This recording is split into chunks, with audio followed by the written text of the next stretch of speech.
Hello everyone and welcome back to our raid speedrun breakdown series. Today I'm going to be talking about Vault of Glass that came after Deepstone Crypt, the first D1 reprised raid to make it back into D2. And unfortunately I got some bad news for you guys. You know, we've talked about this before, but VOG is one of the least interesting raid speedruns, but I'll still try to spice up my explanations by talking about some cool future strats that might be implemented this year if you see this raid being run back. But for now, we're just going to go over how Vault of Glass was completed in under 17 minutes. So yeah, let's go ahead and get started. Now for this run, I actually have my own clip because this is my run, and you know, it's a little bit nice, not too much YouTube buffering, a little bit of a higher quality. So let's get right into it. Okay, so starting off, let me go ahead and mute this. Starting off for VOG entrance, we have, if we are to think of a raid as kind of like a series of objectives you need to complete, well, VOG, obviously for entrance, you have to get 3 people on the plates as quickly as possible without getting them capped. So the way we have this, I'm going to show you the middle POV because the middle plate's obviously the furthest away from spawn. And my friend Kenny here, he's just going to strand skate straight to middle plate, just like that. It's kind of like a shatter skate, a little bit different, but the main reason we put him on a strand skate is so that he can use a grapple to get straight up to the middle plate right away.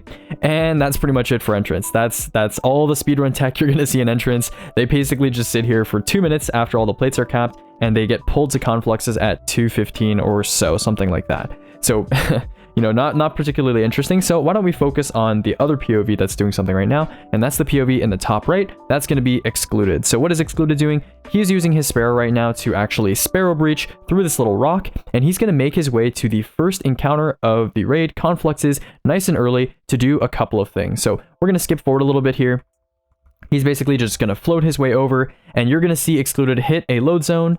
He's going to hit another load zone, and he's going to die. Okay, and the reason why he does this, we've talked about this in other raid speedruns before, but this is used in speedrunning all the time. I call it default spawn exploitation. And basically the way that it works is if you die in a load zone and you don't set your res by touching the ground, the game will spawn you at the default spawn location of that load zone. So in this case, Excluded actually hit the load zone called Waking Ruins. So when you see him respawn right about now, he's going to be inside of the doorway. That's the default spawn of the Waking Ruins load zone. He's going to be able to summon his Sparrow, and he's going to make his way straight down to the Templar area, Templar's Well area. So there you go. We got some people rejoining. They're hitting the load zones. And you might be wondering, well, you know, if you only need 1 person to pull everyone, why do you have, you know, only 3 people on entrance? You might have noticed there's 3 people on entrance, 1 per plate, and you have 3 people on skip. You have this main POV, chaos, and then of course Excluded, right? So why do you have 3 people on skip?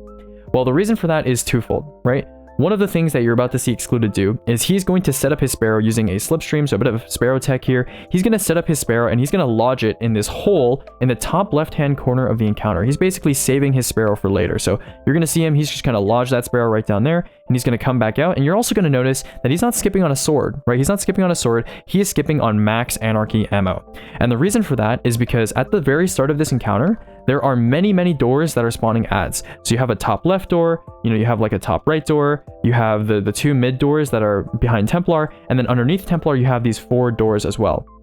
So, you know, if you have just 1 player, it is incredibly difficult or borderline impossible to trap all of these doors effectively. Even if you have Anarchy, you have 6 tracks active, there's 8 doors. So if you have 3 players that can skip down there, you can have them all spread out, distribute their Anarchy. Maybe, you know, 1 person gets these, 1 person gets these, 1 person gets these. Whatever it is, it's a lot easier to handle with 3 players, and that's why you have 3 players skip. So you'll see me here, this is my POV. I'm going to skip down here, right? I'm going to bring my Sparrow down here. I'm going to crash into the wall. And we have a lot of time, right? This skip is really lenient. Entrance takes a really long time to complete.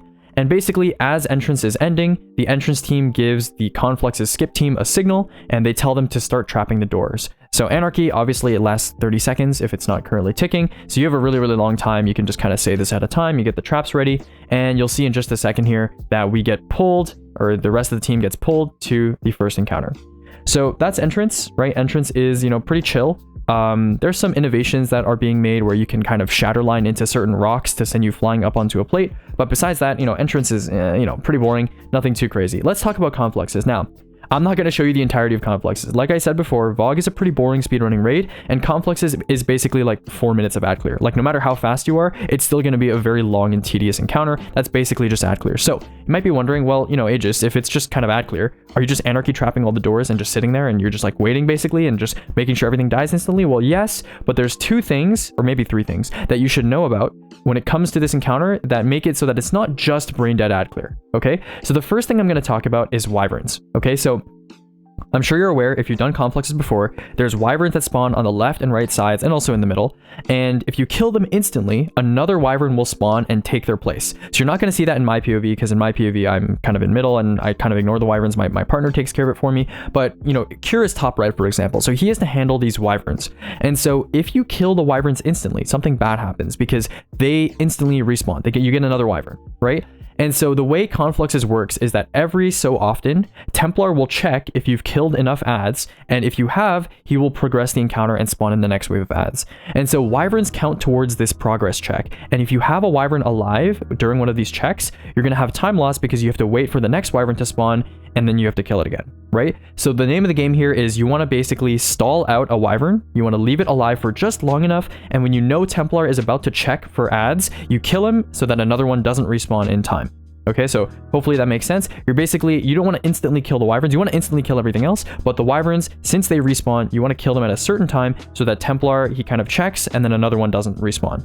Okay, so that's number 1. Number 2 is that this is something that this team actually discovered, and there is a strat in D1. In D1, because D1 and D2 are kind of similar in kind of the way the raids are coded, but in D1, there was a way where you could get Templar to stomp in order to cancel his ritual of negation. Okay, so I'm sure you're aware, during the Confluxes encounter, Templar does his ritual of negation where he like lifts his body into the air and then boom, and it slams back on the ground, and anybody that's marked for negation dies, right? So you may have noticed this by accident actually if you've done like an LFG Confluxes before, but if somebody's underneath Templar when he's about to do his ritual of negation and they make him stomp, he actually never does the animation. So this is kind of a pro tip, I guess. If your pool is gone, your cleansing pool is gone, and you're marked for negation, you can actually make Templar stomp as he's about to negate, and if he doesn't do the animation, he doesn't like kill you, he doesn't wipe you. Okay, so that's kind of interesting, I suppose. But the main thing that this kind of brings on for speedrunning strategies is that Templar's rituals of negation are actually a progress check in the encounter as well. Every time he does a ritual, he's kind of checking whether or not you've killed enough ads. And for whatever reason, right, if you get him to stomp at just the right moment, right before he checks for ads, he will check for the ads even earlier than he normally does. And this is especially significant for the waves that we call legions. So right about now, I'm going to skip forward a little bit, and I'm going to show you exactly what I mean.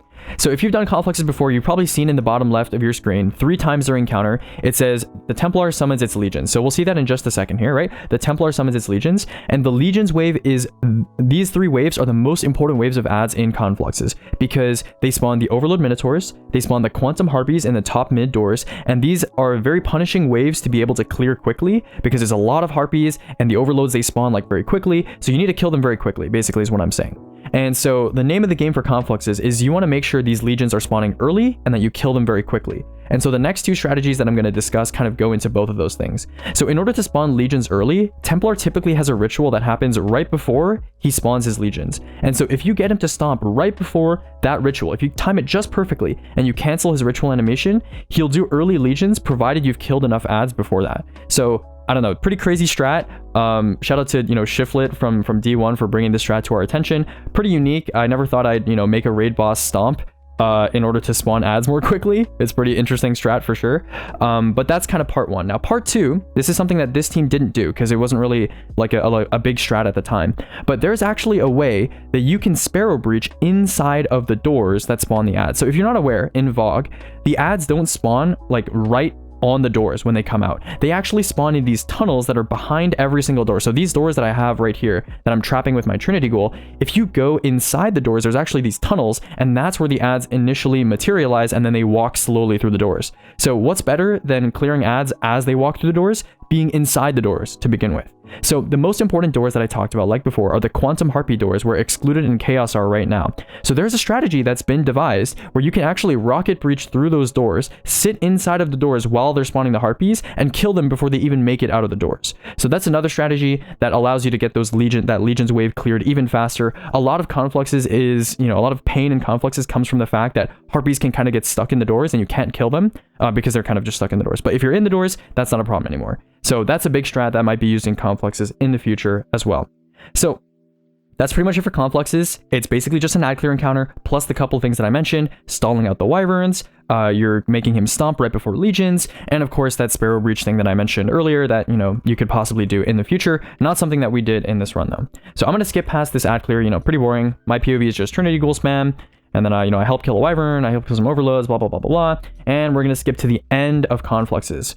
So at the end of Confluxes, I'm going to be placing something called a permaflag. We've talked about this before in raids like Garden, but basically what a permaflag is if you shoot and you start an encounter right as you place a flag at a very specific time, the flag will persist for the rest of the encounter. Now you can't obviously rally multiple times because that would be kind of broken, but you can basically just delay your rally. You can rally whenever you want, but you can still only rally once. So you'll notice here, I don't rally at all. I actually end up using this perma for ammo before Templar. So what I do is I go collect some heavy ammo that I made earlier in the encounter. There's a nice big heavy brick there. I auto pick some of the heavy that my teammates have been making. And now I just use Xeno to do oracles. So know that that flag is still there for me, and you'll see me rally to it at the end of the encounter. So that's one thing that a perma flag does. You can rally kind of halfway through the encounter, at the end of an encounter, whenever you really want, right? And that's number one. Number two is that a lot of the time, a perma is the fastest way to start an encounter. So it's kind of twofold.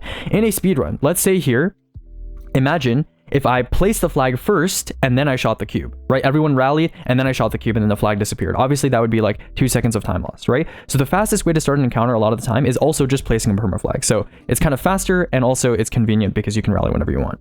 So that's kind of how the perma works. And so now you're also going to notice in this top right POV that Excluded is leaving on a skip. He's not participating in oracles, and he's going to go ahead and use that Sparrow that he stored in the top left corner of the encounter, and he's going to use it to Sparrow Breach through this rock wall. It's really, really dark, so you can't see very well, but he's going to Sparrow Breach through this rock wall. It's going to take him a couple tries. It's kind of an annoying breach, but once he makes it through, you'll see he's going to pop right through right there, and he's going to sword his way over all the way to Gorgon. So if you've seen Vault of Glass speedruns before this, all of the ones in D2 up until this run, they've basically done a breach through the Templar door to do this skip. But we kind of innovated on this skip and found a way to make it so that Excluded can actually get all the way. I'm going to kind of skip this route here. If you're interested in watching the route, it's pretty unique. It's kind of a pretty skip, kind of beautiful. You're looking through this kind of Gorgon maze all out of bounds. But if you want to see his skip, I'm going to link his POV and like the run in general, the speedrun.com link in the description. But basically just know that he's going to make it all the way past the end of Gorgons, okay? And so what's unique about this skip is that normally if you try to do this skip inbounds and you breach through the Templar door, you can't get through the door at the end of Gorgons, right? It doesn't disappear unless Templar is over. So the way Excluded is kind of working with this here is he's bypassing that entire area by going out of bounds, and now he can sit past the Gorgons, the end of the Gorgons maze, and he's going to do like a partial skip here, and we'll kind of explain what that is in a second. So now that Excluded's waiting here, let's talk about oracles, the actual encounter itself. Oracles is really boring. Like I said, the encounters themselves in VOG, there's not much you can do to speed them up. You might think, oh, there's some crazy speedrun strat where they can shoot all the oracles at the same time. Unfortunately, no. The only speedrun strat in oracles is just everybody is on Xeno, so you can break the oracles quickly, and you all just distribute yourselves, right? There's 7 oracles, 5 players, everybody takes 2, and if you get 2 in a row, you just ask your neighbor, it's like, hey, can you cover this one for me so I don't have to shoot 2 in a row? Sure, boom. That's kind of how oracles goes. Now, the only special thing you're going to see during our oracles, besides the fact that I haven't rallied and stuff like that, is the fact that at the end of the 4th wave, so at the end of the second last wave, you're going to see 2 people leave the fire team. Kenny's left the fire team, and then Cure, he's going to cast a tether, he's going to make some orbs for us, and then he's going to also leave the fire team. So why are these people leaving the fire team? Well, this is a really, really unique skip circumstance that you're not really going to see in any other raid speedrun. So if you've seen on my channel recently, I posted a clip called No Joining Templar Kill. And so No Joining Templar Kill is basically Excluded at the end of oracles, right? I'm going to skip past here a little bit and we'll go back. I promise I won't skip back. I won't skip forward too much, but we'll go back here. But basically, Excluded, he gets joining allies whenever Templar starts because he's not in the encounter. He's basically out of bounds, and the encounter's trying to pull him back to Templar. And so in previous seasons, when we tried to run this around 9 months ago, there was basically no way to kill Templar quickly enough so that Excluded's joining allies would go away. Like the encounter would finish in 5 seconds so that his joining allies would go away. Templar would stop trying to pull him to the encounter. And so up until now, we haven't had that kill. So we had to design a skip that would allow people to get to this Gorgon's area while also still having Excluded get joining allies. And we basically exploited this property of destiny where if, for whatever reason, right, if you are rejoining a fire team and your fire team leader is in a specific load zone, you will spawn in the default spawn of wherever your fire team leader is. Okay, so this is a really crazy skip strat because Excluded is currently in, he's currently at the end of Gorgons, right? He's like at the start of where the chasm is before the Gatekeepers encounter. And so normally you might expect, if you rejoined a fire team and the current encounter that's happening is Templar, right? I mean, like you'll see in my POV here, we're doing damage to Templar, right? And despite the fact that we're doing damage to Templar, the game still thinks that Excluded is in the chasm load zone. It's like at the end of Gorgons, so it will spawn anybody that rejoins there. So what we did was we essentially we timed a rejoin perfectly so that the people joining the fire team, their rosters would merge with Excluded right while he's still in that Gorgon's load zone. And so he's going to get pulled back here, but you'll see that in just a second, the people that rejoin, they actually spawn where Excluded was. So the game actually decides where to spawn you before, this whole joining allies thing happens. And so Kenny and Cure are able to make it halfway there, and the joining allies is gone by the time they rejoin the fire team. So this is kind of a complicated explanation, but it's just a really unique skip structure. This strategy is probably going to be obsolete by the time teams rerun this raid, but the basic idea is Excluded does half the skip, and then 2 people rejoin and do the second half of the skip, which is not really something you see in speedrunning in general. It's pretty unique. So I thought I kind of wanted to point that out. In terms of damage here, this kill is pretty straightforward. I mean, I'm just using a Blade Barrage from the previous encounter and then rallying to a Templar perma. So yeah, there is another perma here, just like Oracle's. For Templar, it's a little bit harder because the relic is so far away from the flag prompt that you have to have 2 people hit it separately. So what Baka is doing, he's just waiting until he sees my sword pull out, and then he starts picking up the relic while I sword the flag over here. So there's kind of 2 permas placed there. I have ammo that I used from the previous encounter from the Oracle's perma that I rally to, and then I rally at a point during damage, so I get a second Blade Barrage. So that's basically how Templar is done. Pretty cool skip structure. In the future, though, like I said, what's likely going to happen is 5 people are just going to sit at Templar, insta-bake him before the joining allies goes away, and then Excluded's role would just complete the skip by himself, right? No one would do any rejoining or anything like that. So that is basically it for Templar, and let's actually move on to how the skip happens and why we have 2 people rejoin instead of 1. So you might be thinking, if you're going to have people rejoin, like, why do you need 2 people? Didn't you say, like, Excluded could do the rest of the skip by himself if you didn't get joining allies? Why do you have 2 people rejoin instead of just 1?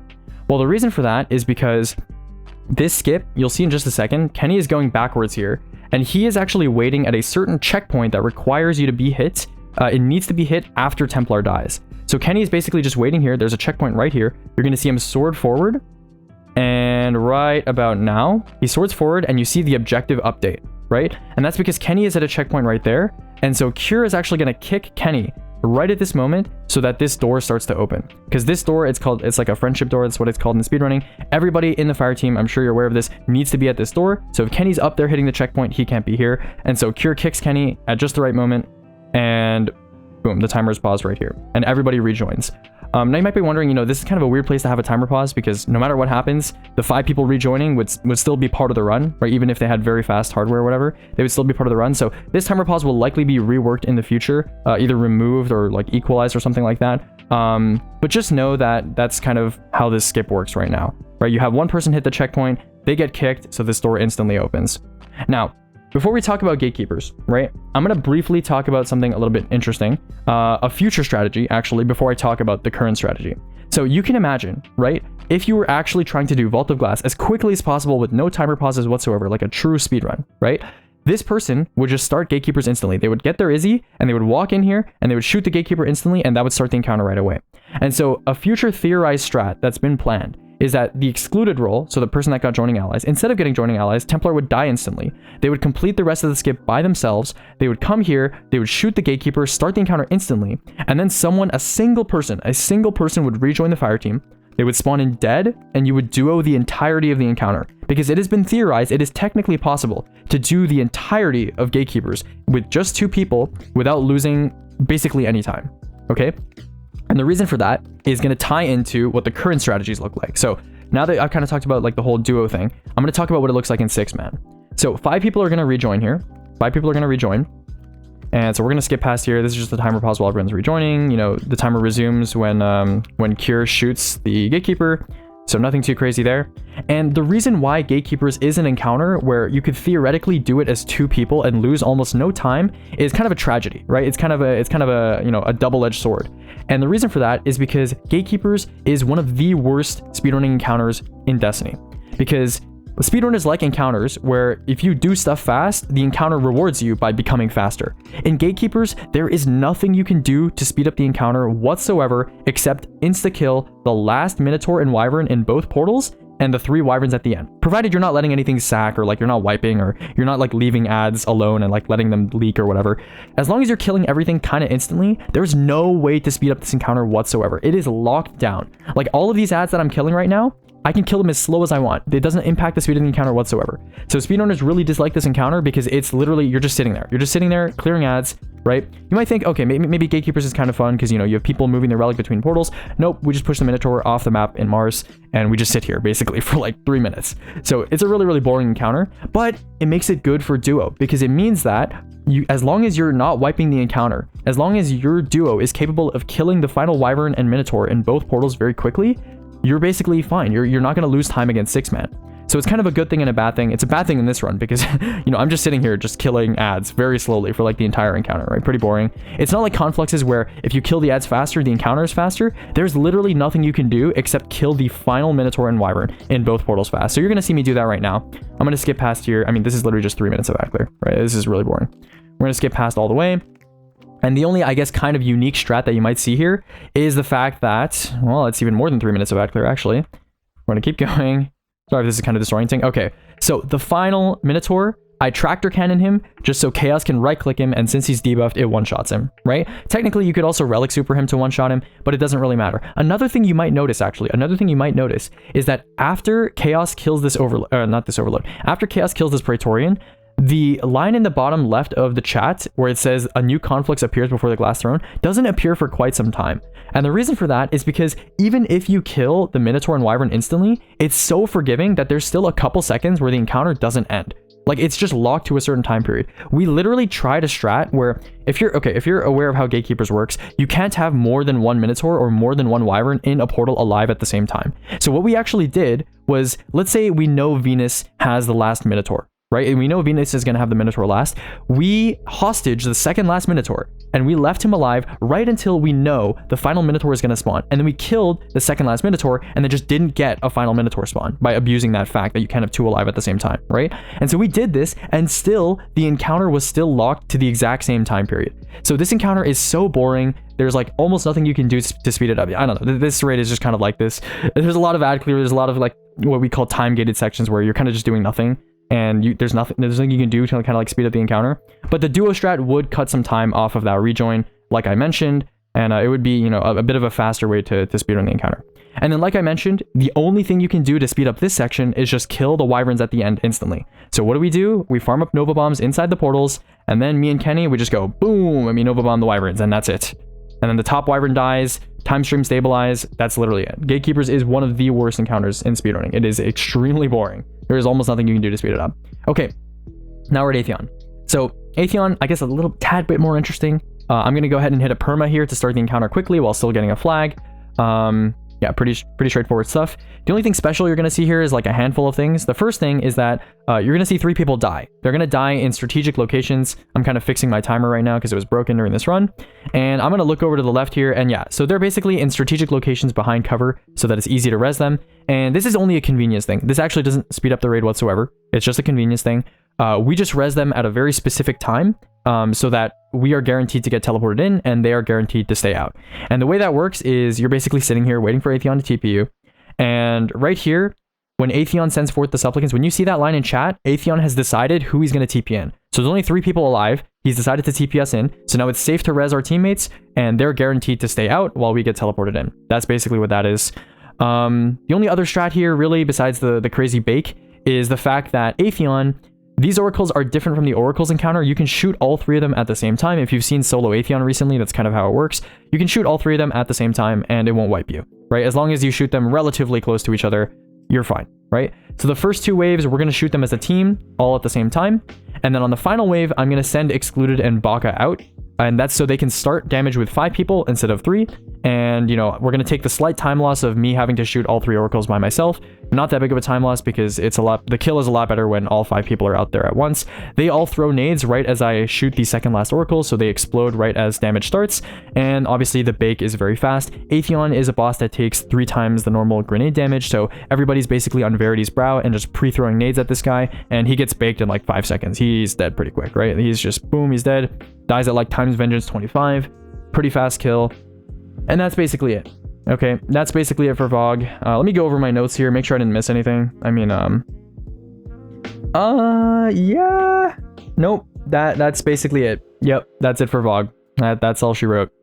So, yeah, Vogue in the future, you might see some cool strats like the Sparrow Breach thing that I mentioned, the solo skip with the instant Templar bake, the duo Gatekeepers. So this raid could, you know, could be reduced a fair amount. But unfortunately, a lot of the encounters, like Gatekeepers, for example, are just fundamentally pretty boring. So, yeah, regardless, I hope you enjoyed watching this video and you kind of understand how we got Vogue down below 17 minutes.